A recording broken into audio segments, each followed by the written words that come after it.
The baby wouldn't stop screaming, blood everywhere, masked men reloading. Eva Carter wasn't supposed to be there, just a back alley medic cleaning up gang violence for cash. But she grabbed that infant and ran anyway. Biggest mistake of her life. Turns out the kid's father is Damian Bellanti, Los Angeles' most powerful crime lord. And saving his son didn't make her a hero. It made her a pawn. Now there's a war coming, and she's standing right in the middle with a target painted on her back and a man who refuses to let her disappear. Loving this? Subscribe and tell me in the comments where you're from. I've got another amazing story coming tomorrow. Blood spattered the alley wall. The stench of sweat, piss, and panic hit Eva Carter harder than the cold metal of the dumpster she ducked behind. Her breath steamed in the night air, lungs burning from the sprint. She peeked around the corner. Two men, black ski masks. One carried a baby in a navy blanket, the other was yanking open the sliding door of a white van. Reloading.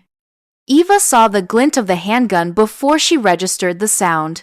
Click, click.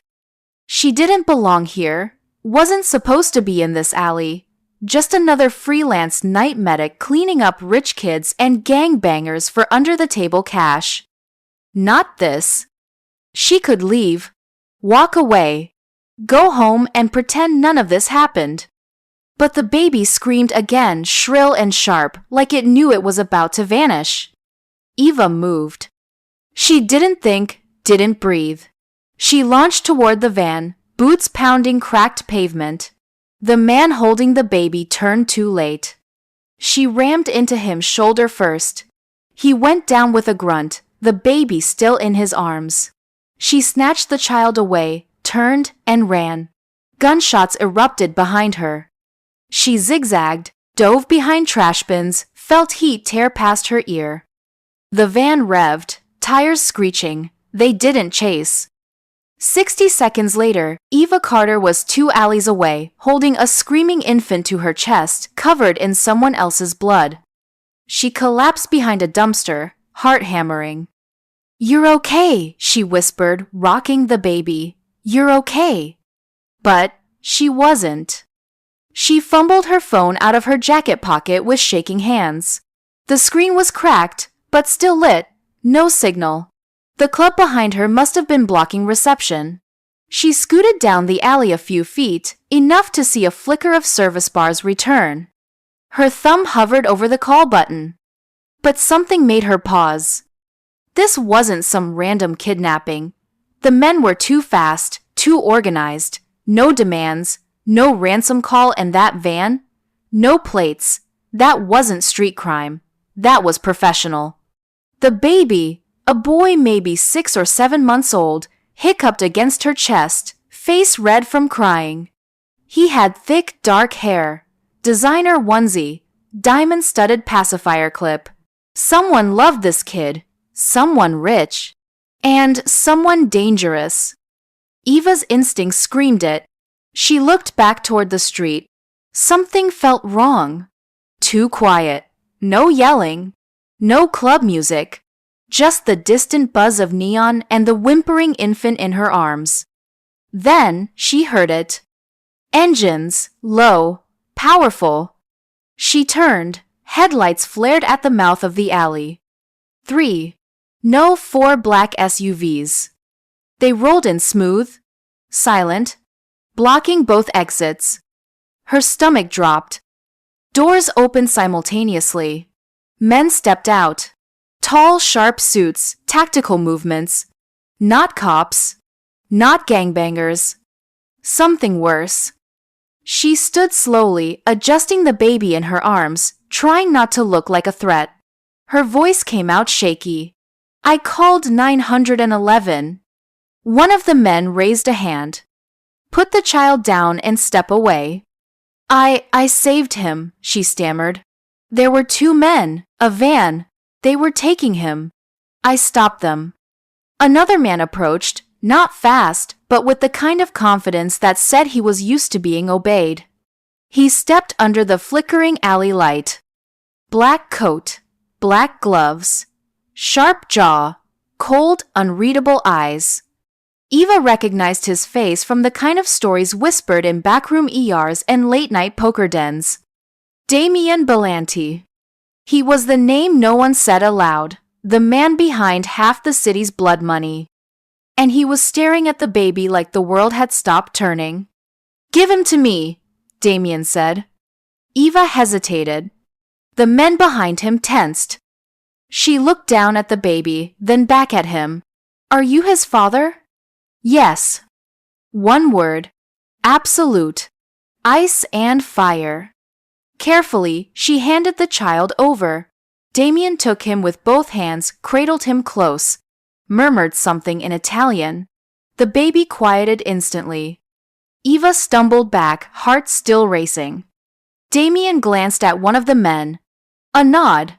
The man pulled out a phone, showed him something. Damian's eyes flicked back to her. "What's your name?" "Eva Carter." He stared at her like her answer had rewritten his reality. Then he said something that chilled her to her core. "You saved my son. That means I owe you. And in my world, debt is a dangerous thing." She swallowed. "I don't want anything. Just let me go." He smiled. But it wasn't kind. "That's not how this works." The ride was silent. Eva sat in the back seat of the second SUV, wedged between two suited men with eyes like polished obsidian. They hadn't cuffed her.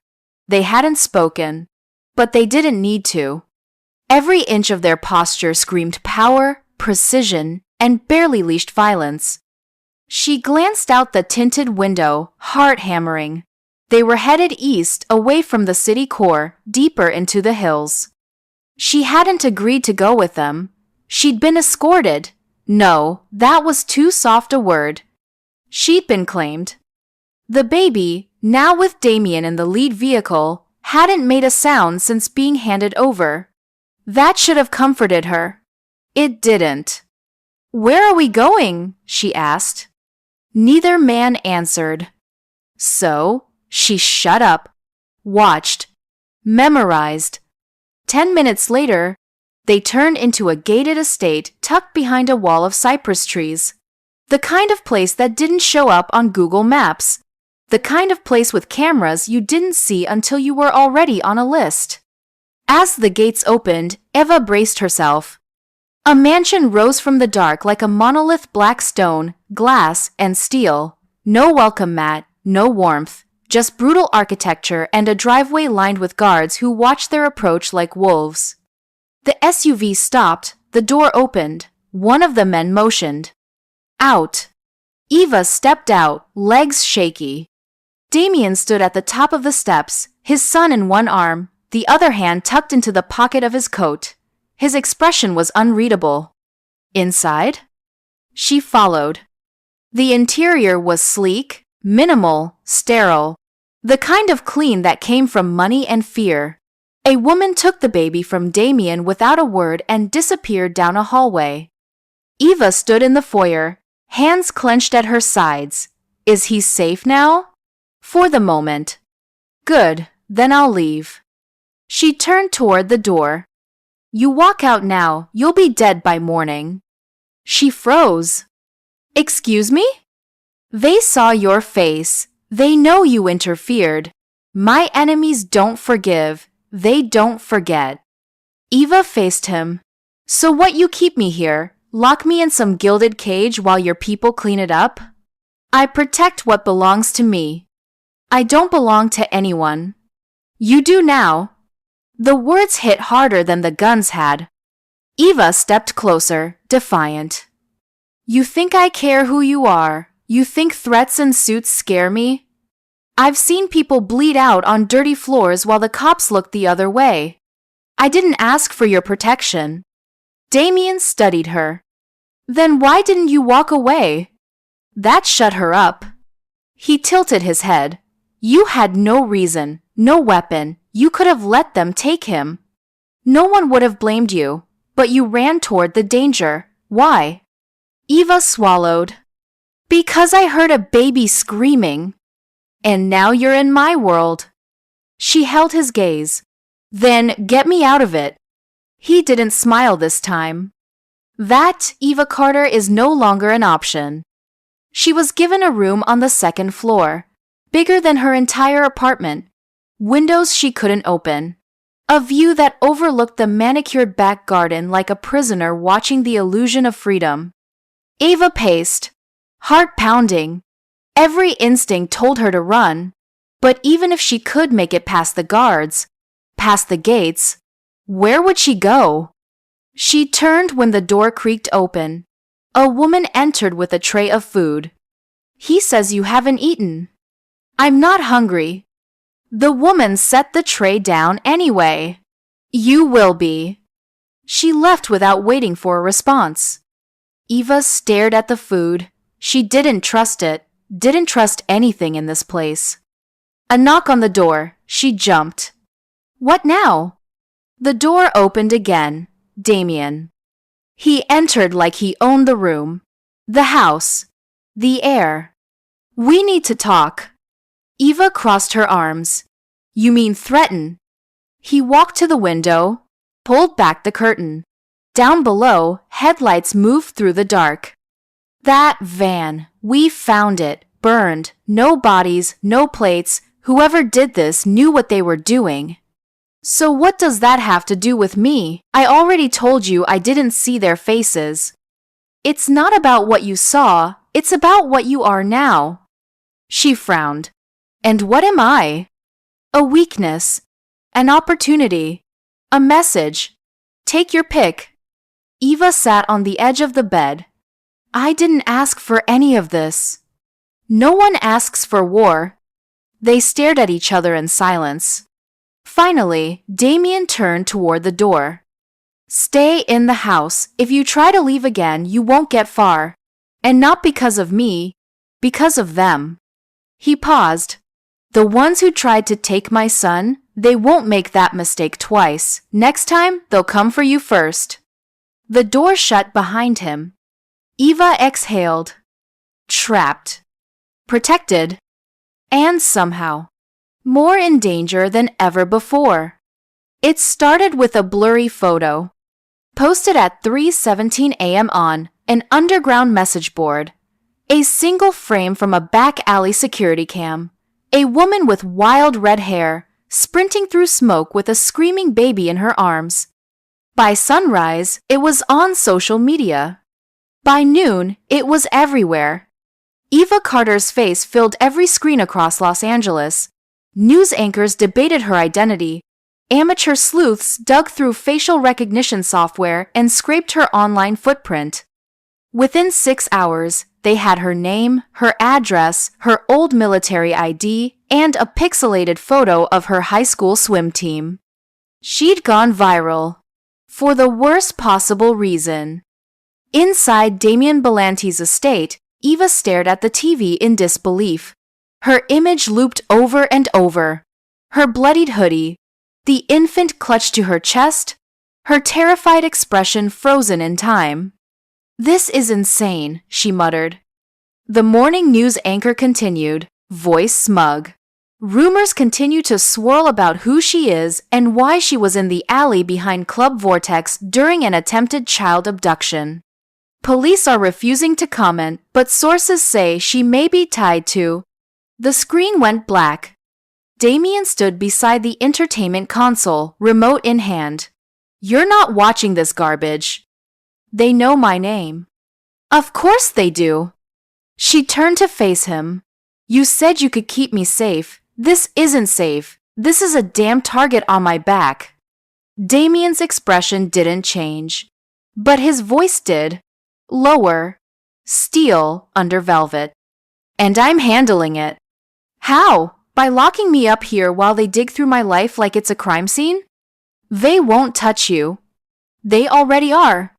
She held up her phone, now returned to her with restricted access. Dozens of alerts flashed on screen. Anonymous messages. DM requests. One text made her skin crawl. You should have walked away. She threw the phone onto the couch. Damian picked it up, scanned the screen. They know where I live, my old job, everything. Not anymore. We've scrubbed your records, relocated your contacts, burned your old ID. Anyone who tries to find you will find a dead end. So I'm just supposed to pretend I don't exist? Yes. Eva paced the room, heat rising in her chest. I saved a baby. That's it. I didn't ask for any of this. Damian stepped closer. That baby is my son, and saving him tied your life to mine. I didn't mean to. Intent doesn't matter, consequences do. A long silence followed. Eva slumped onto the edge of the leather couch, running her fingers through her tangled hair. I don't know how to live like this. You don't have to, you just have to survive. By evening, things got worse. Reporters found her old apartment. Her neighbor's shaky interview aired on 4 networks by dinner time. Then came the drone footage. Some genius had flown a drone near Damian's estate, got a glimpse of her through the upstairs window. Another blurry shot. Another 1,000 retweets. The hashtag started trending. Number: Red Hood Heroine. Eva wanted to puke. By 8 p.m., Damian had doubled the perimeter guards. Motion sensors. Jammers. He issued orders like a general before a siege. And Eva? Eva sat in a room made of glass and silence, staring at a life she no longer owned. Later that night, she stood by the window again.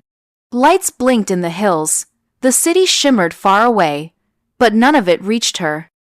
A soft knock. She didn't turn. Unless it's a ticket to another country, I'm not interested. Damian stepped inside. He held a folder. You need to see this.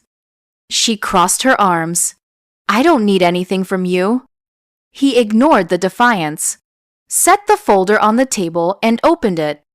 Inside, printouts, surveillance stills, chat logs, photos of a man with sunken eyes and a tattoo across his throat. Name's Matteo Fierro, ex-cartel. He took the job on your head 2 hours ago. Eva swallowed. You have spies watching the black market? I own the black market. She looked down at the photos.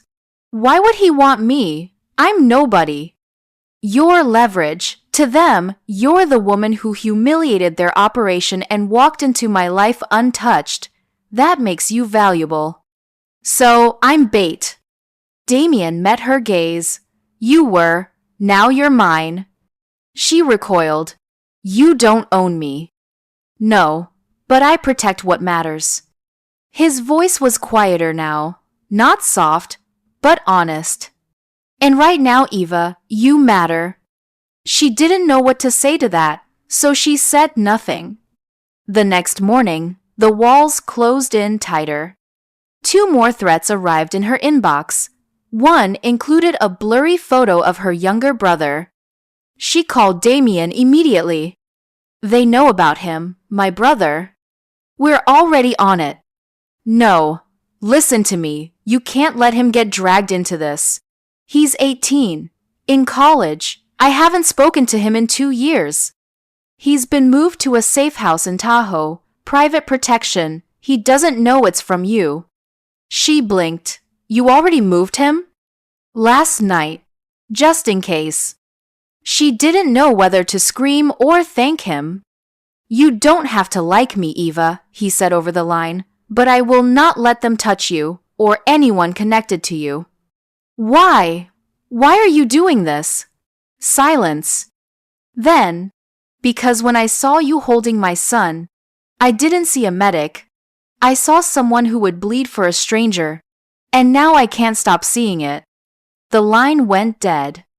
Eva stood in the middle of the room, heart pounding. The city knew her name now, but she was starting to realize something more dangerous. So did he. Eva woke to silence. Not the peaceful kind, the loaded kind, the kind that pressed against the walls like it was waiting to snap. She sat up in bed, groggy, throat dry. Her dreams had been a mess of crying babies, blood, and Damian's voice whispering her name like a promise and a threat. When she opened her door, the hallway was empty. Too empty. She padded barefoot down the corridor. Security had tripled overnight, but now the usual footsteps and radio chatter were gone. No guards. No movement. Eva reached the stairs, heard muffled voices from below. She descended slowly, heart ticking faster. When she rounded the corner into the living room, 3 men sat around the marble table, maps spread out, phones buzzing. Damian stood at the head of it all, arms crossed. His eyes flicked to her, cold, calculating. Morning? What's going on? One of the suited men looked up. Italian, lean, scarred across the chin. Someone tried to breach the south perimeter last night. Damian didn't look at her. They didn't get close, but they knew where to look. Eva folded her arms. Are you saying they were coming for me? Damian finally met her eyes. They weren't here for the view. She bristled. I need to get out of here. I need to breathe. You step outside these walls and you're dead. You don't know that. I know the world better than you do. You know your world, not mine. Damian walked toward her, slow and deliberate. Eva, listen carefully. This isn't a negotiation. You don't get to say no anymore. Not while your face is plastered on every phone in this city. So I'm your prisoner now? You're under protection. There's a difference. Feels the same. Protection comes with perks. Prison doesn't come with options. His voice was hard, final. She shook her head. This is insane. You can't control my life. I'm not controlling it. I'm keeping it. Before she could reply, he turned back to the table. Conversation resumed. Maps, blueprints, satellite images.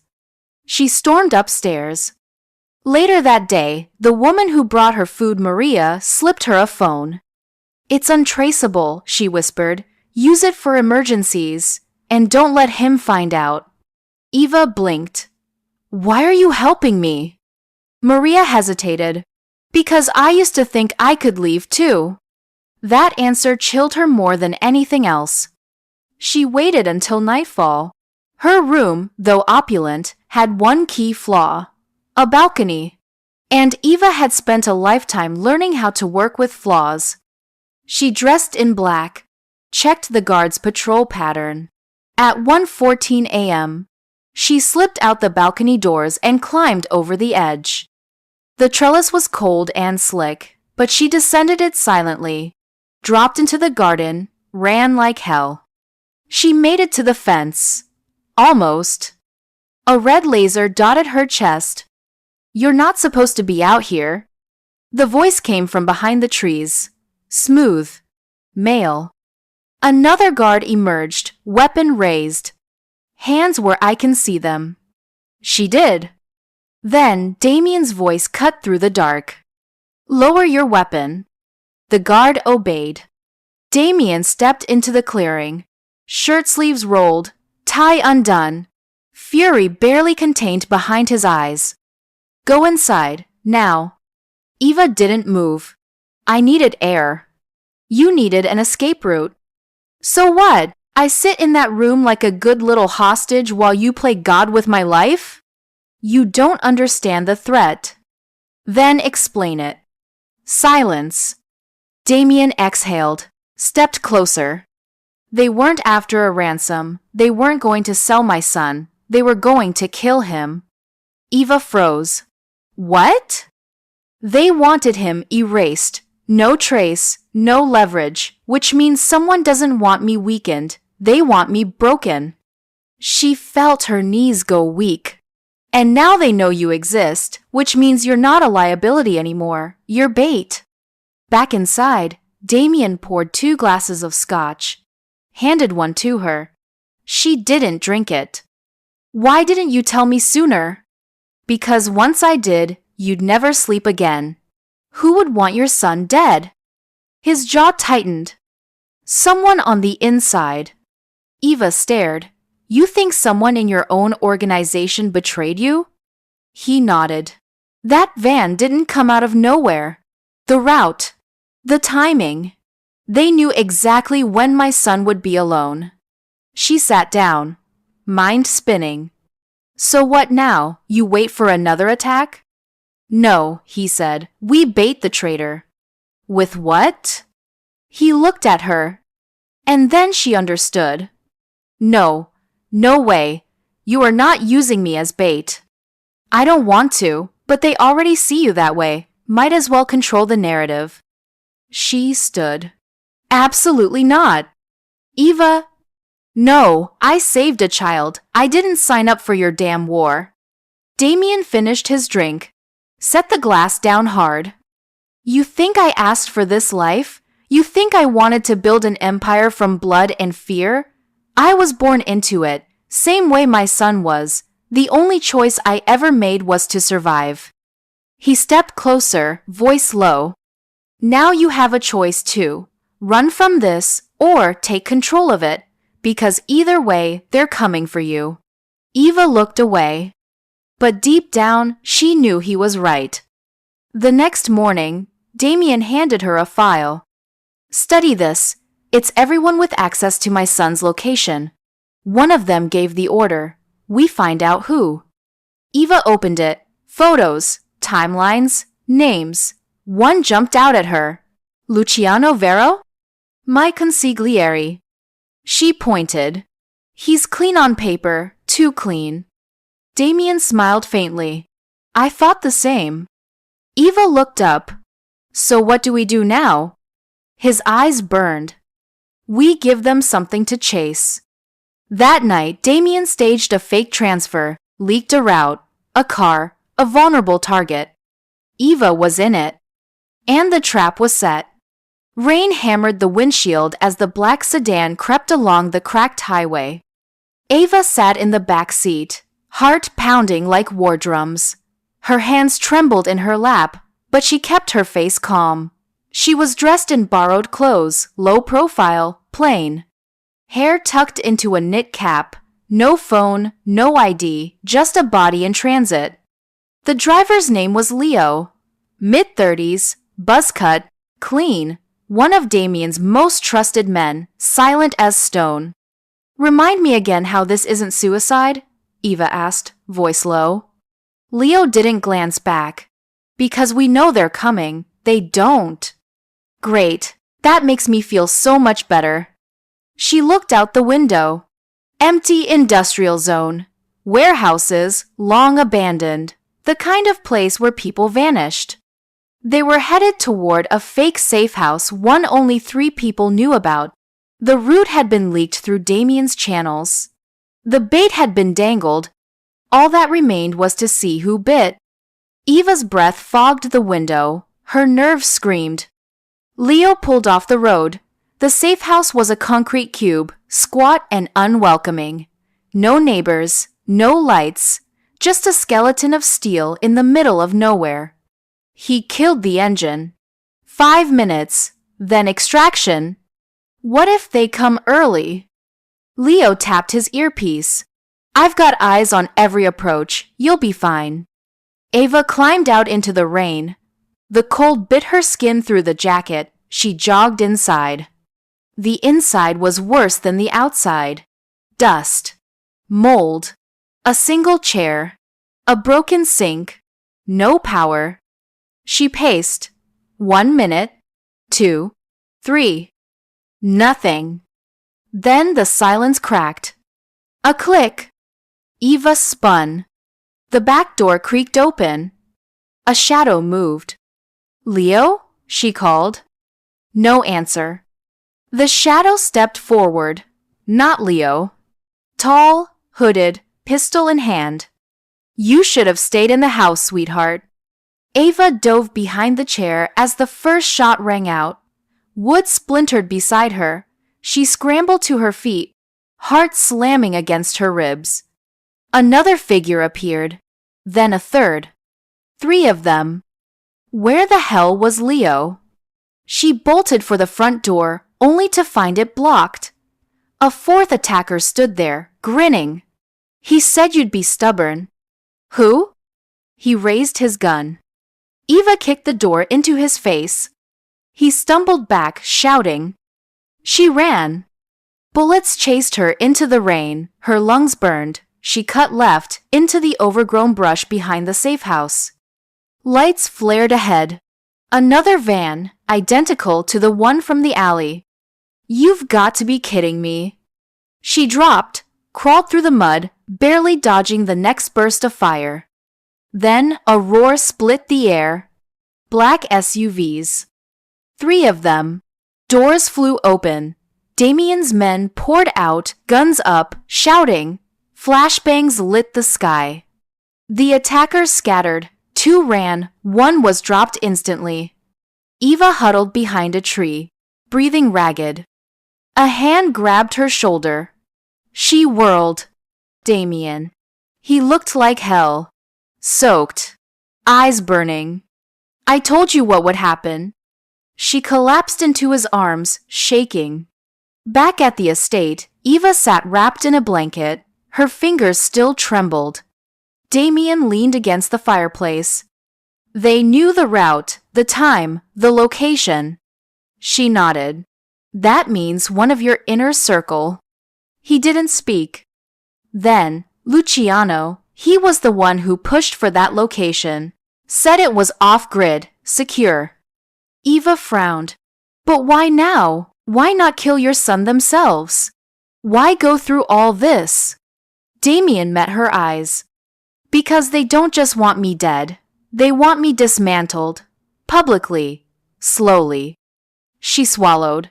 So what happens next? We find Luciano. And then what? He stepped closer. Then I stopped playing defense. She stood. You said this wouldn't happen.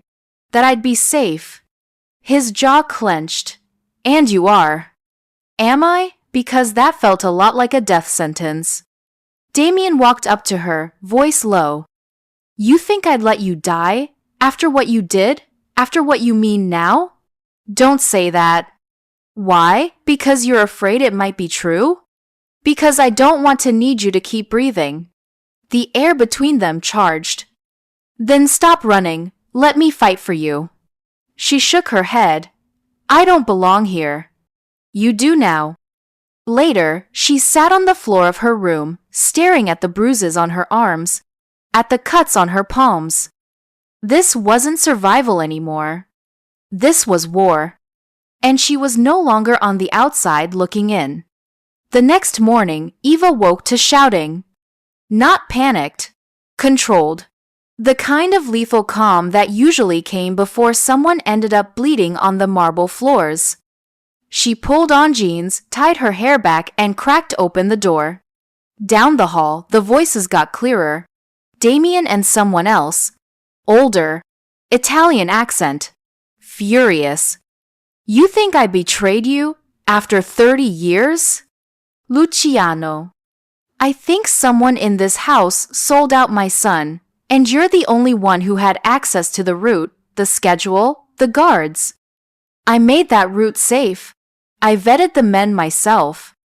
Then either you missed something or you planted it. A pause. Then the sound of glass shattering.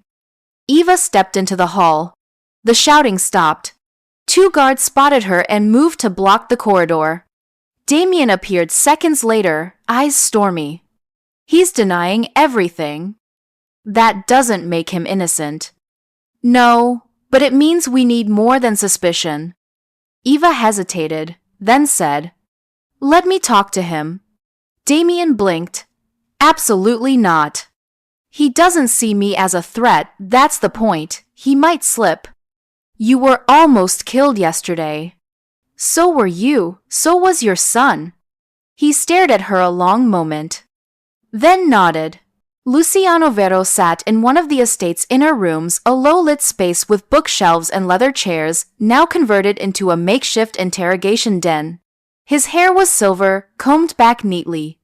His hands rested on a cane he didn't need. Eva entered alone. Luciano looked up. Ah, the girl with blood on her hands. You know, that nickname might stick if people keep trying to kill me. He chuckled. You have fire, Damian always did like broken things. She took the chair opposite him. And you? What do you like? Control, order, loyalty. Then I guess betrayal wouldn't sit well with you. He didn't flinch. You think I betrayed Damian? His father was like a brother to me. Then why are you sweating? Luciano tilted his head. Clever, but dangerous. You know what's dangerous? Setting up a woman as bait and hoping she doesn't survive. Something flickered in his eyes. I didn't know the attackers would come so soon. Eva froze. Luciano's eyes narrowed. He realized his slip too late. She stood. I hope you enjoyed the books. It'll be the last quiet room you sit in. Damian was already waiting when she stepped out. He slipped. I heard. 2 guards entered. Luciano didn't come out. The house went quiet for 2 days. Eva barely saw Damian. He was cleaning house, burning contacts, flipping alliances, blackmailing judges, bribing city officials. It wasn't just protection anymore. It was a purge. On the 3rd night, Eva stood in the nursery. Marco, the baby she had saved, slept soundly in the crib. A soft lullaby played from the speakers. She gently touched his tiny hand. You were never supposed to survive, she whispered, but you did, and now the whole world's bleeding for it. Later, she joined Damian on the balcony. He looked different, heavier, not in body, but in soul. It was always going to be him, he said, without looking at her. Why didn't you act sooner? Because I didn't want to believe it. He was there when my son was born. He held him first. Eva sat beside him. He wanted to break you, but he failed. Damian nodded slowly. Because of you. She looked away. I wasn't supposed to be there either. Maybe you were. They sat in silence. Then Damian asked, Why were you court-martialed? Eva tensed. You did your homework. I had to. She took a breath. Because I disobeyed a direct order, I pulled my squad out of a kill zone seconds before a drone strike. My CEO wanted us to finish the op. I chose to save lives. And they punished you for that. Said I was insubordinate, reckless. He looked at her. You were brave. She scoffed. I was stupid, got people killed. You saved more. You did what no one else would, just like in that alley. Their eyes met. Don't make me your redemption arc, Damian. Too late. That night, she couldn't sleep, not from fear, from clarity. She was part of this world now, not because she chose it, because it chose her. And if she wanted to survive, she'd have to stop reacting. She'd have to strike first. It started with a flicker. A low-resolution photo posted to a burner account at 2:13 a.m. It showed the edge of a balcony, a smear of red hair, and a reflection in the window behind her. Eva! How the hell did they get this? Damian barked, slamming the tablet onto the table. Around him, the war room roared to life. Phones rang, orders flew. Faces turned grim. Eva stood at the edge of the chaos, arms folded tight. Her skin crawled. She knew that view. It was taken from across the canyon. A sniper's perch. A scope. We swept that ridge 3 days ago, said Leo. Sweep it again, Damian snapped. Then burn it.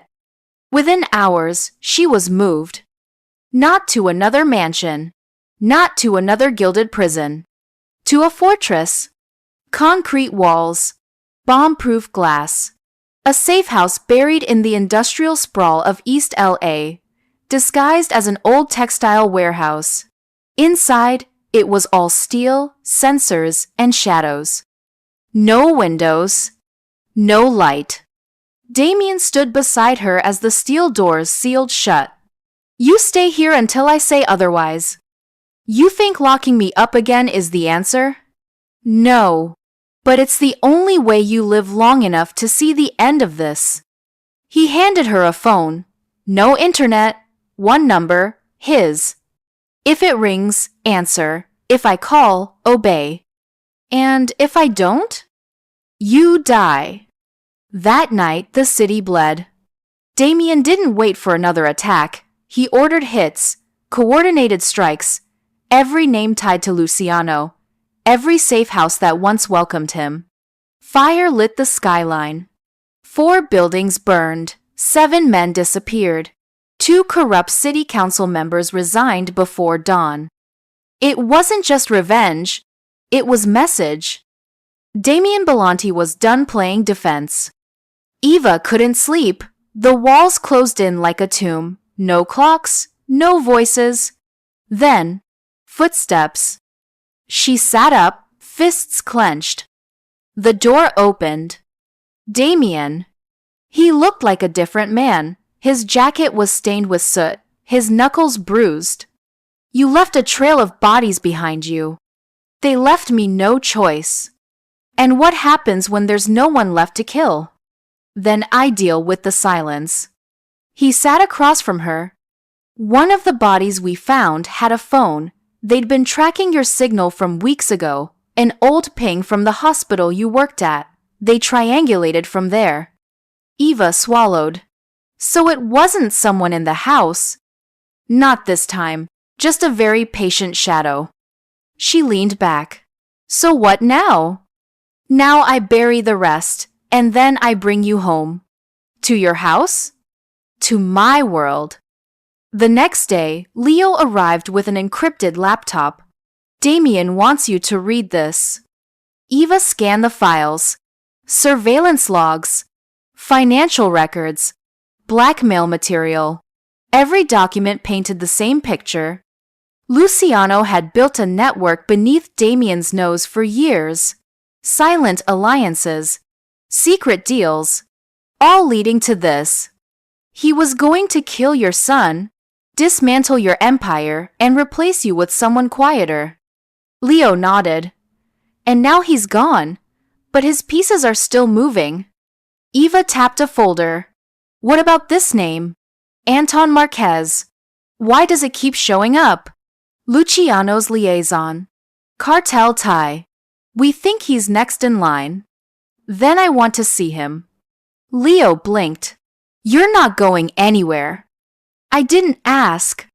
That night, Damian returned. Eva confronted him immediately. Let me help. You already have. By surviving. No, by fighting. By standing in the middle of this and refusing to run. Damian studied her. You're not afraid anymore. I am, but I'm tired of pretending I'm fragile. I saved your son. Let me help you save your world. Silence. Then Damian said, We meet Marquez tomorrow, but you don't leave my side. The meeting was arranged in the ruins of a theater burned down 5 years ago. Symbolic, neutral, dangerous. Damian arrived first, Eva at his side. Marquez showed up with 4 men, tall, polished, dead behind the eyes. He looked at Eva. So this is the girl who broke your kingdom. Damian didn't blink. She's the reason it still stands. Marquez smiled. And now what? You want peace? I want closure. Then here it is. He nodded. Gunfire erupted. Eva dove behind a column. Damian was already moving, firing back. 2 of Marquez's men dropped. The rest fled. Marquez didn't get far. Leo emerged from the rafters and tackled him hard. It was over in seconds. Back at the fortress, Damian tossed a bloodied envelope on the table. Every name, every bribe, every lie. Eva opened it. The network was bigger than she thought. We end this, Damian said. How? He stepped close. Together. For the first time, Eva didn't flinch. She nodded. Together. Eva stood at the edge of the rooftop helipad, eyes locked on the skyline. The fires had gone out, but their smoke still haunted the horizon. The war had shifted, gone silent. And silence in Damian Bellanti's world never meant peace. It meant recalibration, retaliation. Behind her, Damian watched. "You haven't said a word since we got back," he said. "What do you want me to say?" "Whatever it is you're afraid to." She turned to face him. "I want my life back." Damian's jaw tensed. "There is no back. Only forward." "Then give me a way out. No guards, no locked rooms, no shadow deals. Just air." He took a slow breath, reached into his coat and pulled out a passport, a phone, a key. Clean identity. Flight out of LAX in 6 hours. House waiting in Vancouver. No ties. Eva stared. "You're serious?" "I promised you a choice." She held the items in her hands. They felt heavier than they looked. "What's the catch?" You disappear for good. No contact, no second chances. If you leave, I let you, completely. And if I stay? He stepped closer. Then you belong to this world, to me, no more halfway. She didn't speak. 4 hours later, she left. No drama, no goodbye, just her, a bag, and the hum of a black car driving through back streets. She stared out the window, her chest tight, mind blank. By the time she reached the terminal, it was almost dawn. Vancouver's sunlight waited across the border, a fresh start, a clean slate. She passed through security, boarded the plane, took her seat. The phone in her pocket buzzed once. Blocked number. She hesitated, then answered. A voice she didn't recognize. "Miss Carter, we have your brother." Her world stopped. "Who is this?" "We warned you to stay away from the Bellanti name. Now you'll watch everyone you love disappear." The call ended. She stood up mid-flight prep. "I need off this plane." "Ma'am, we're about to taxi." "Now." She was off the plane in minutes. Back in a cab, phone in hand, dialing one number. Damian answered on the first ring.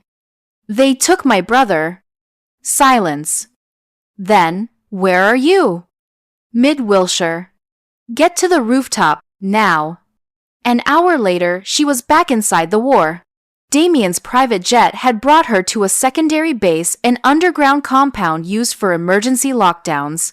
Hardened walls. Satellite command.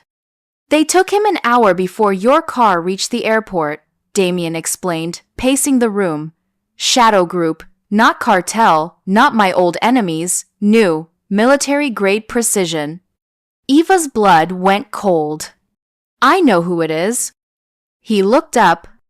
"My former CO. His name's Colonel Mason Tarek, court-martialed after I exposed his illegal strike operations. He's been off the grid for years. And now he's back. With a grudge." Damian nodded. "Then we find him." The next 12 hours were a blur of movement. Damian mobilized intel teams. Eva used her old contacts, military, private medics, disgraced officers. One name surfaced. Black Hold Facility. An unregistered compound in the Mojave, once used for black site training, now off-grid, private. "That's where he is," Eva confirmed. "That's where they'd take my brother." Damian leaned over the map. "Then we level it." Nightfall. The convoy rolled out. 3 SUVs, 2 choppers, a dozen men trained for war. Eva suited up. Armor, boots, pistol at her hip. Damian checked her gear himself. "You sure about this?" "I walked away once. Almost cost me everything. I'm not running again." He placed a hand on her shoulder. "Then we go together." They hit Black Hole just after midnight. Silent approach, infrared visuals. The compound was bigger than expected. Guard towers, spotlights, patrols. Damian whispered, 2 teams. 1 extraction, 1 distraction. You're with me. Eva nodded. Pulse steady, focus sharp. They breached the north fence. The fight was fast, brutal. Eva took down one guard with a well-placed elbow, disarmed another with surgical precision. They reached the cell blocks. Her brother was there, duct-taped, bruised, alive. Eve, I've got you. Then the alarm blared. Tarek appeared with armed men. I warned you, Carter. She stepped forward. You want me? Fine, let him go. Damian aimed. She's not yours.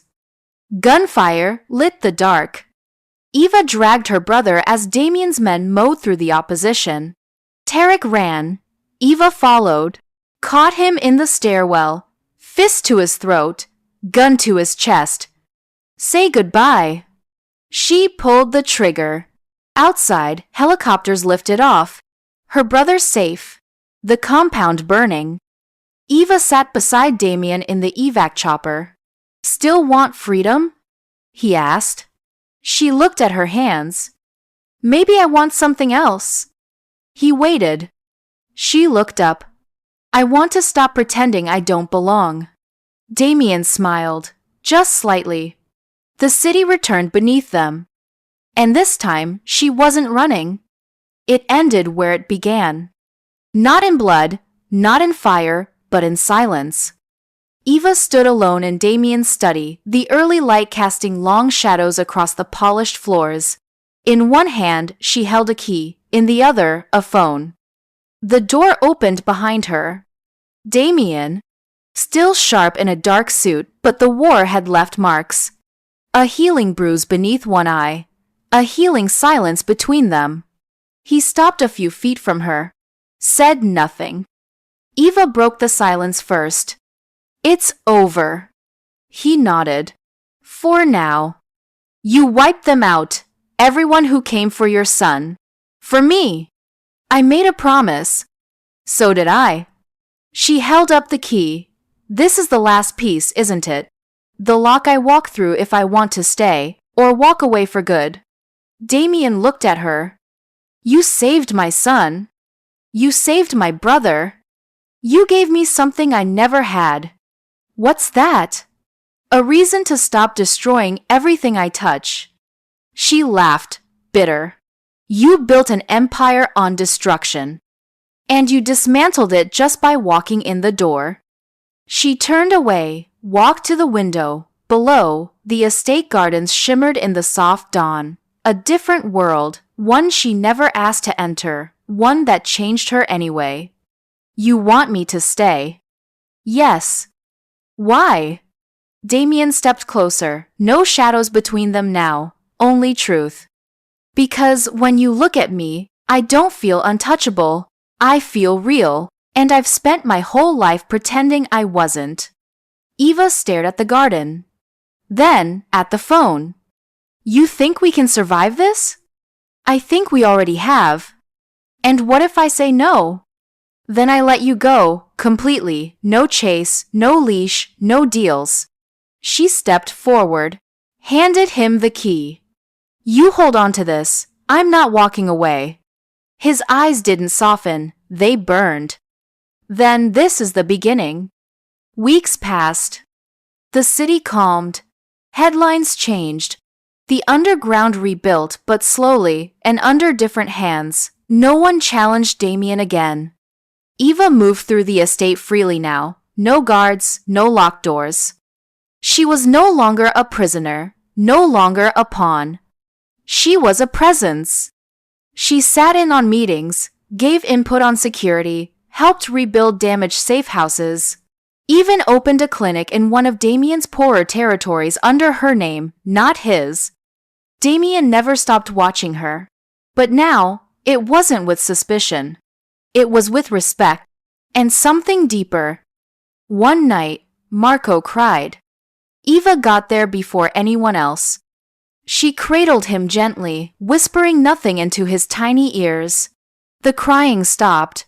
His eyes met hers, pure, unknowing. You weren't supposed to survive, she whispered. But you did, and because of that, I did too. Damian stood in the doorway, watching them. He knows your voice now, he said quietly. He knows we don't run anymore. Damian stepped inside, put his arm around her. You're not just in this world now, Eva. You are this world. She looked up. Then let's make it better. He kissed her forehead. And for the first time in either of their lives, peace didn't feel like a lie. You saved my son. Now I want to save you. But I'll only try, if you let me. Eva smiled, strong and sure. Then stop trying, start doing. Thank you for watching this story to the end. If you enjoyed this story, you will surely love the next one. It's as interesting and even more intriguing as can ever imagine, so do check it out. Click on the image showing on your screen right now to watch the next one.